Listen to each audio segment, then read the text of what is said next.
127வது படைப்பு.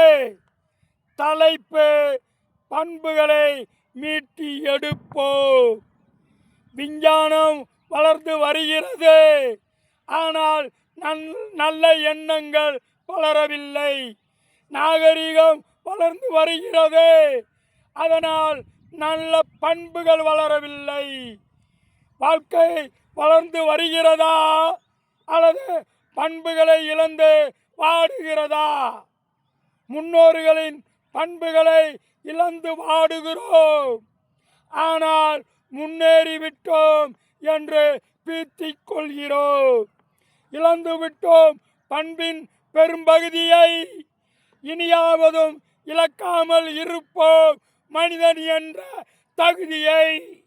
மனிதன் என்ற தகுதியை இழந்த பின்னே மனித இனம் வாழ்வது வீணே.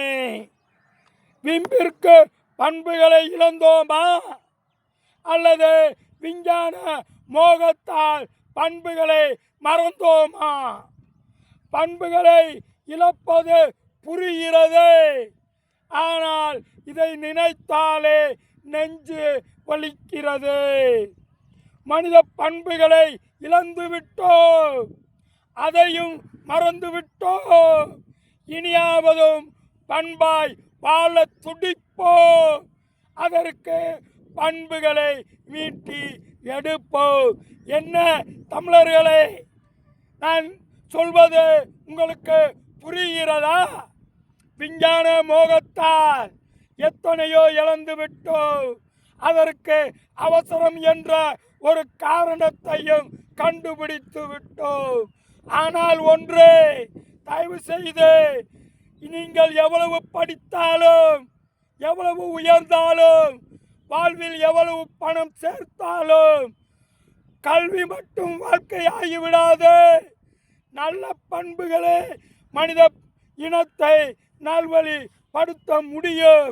தயவு செய்து படிக்கும் இளைஞர்களே, பண்புகளை மறந்து ஒருபோதும் பணத்தை தேடியும் பயனில்லை என்பதை மறந்து விடாதீர்கள். இனியாவதும் பண்பாய், அன்பாய், பணிவாய் நடந்து வாழ்க்கை முறைகளை நாமளே வடிவமைத்துக் கொள்வோம். அதற்கு நீங்கள் முன் உதாரணமாய் வாழ வேண்டும், வளர வேண்டும் என்று கேட்டுக்கொண்டு விடைபெறுகிறேன். நன்றி.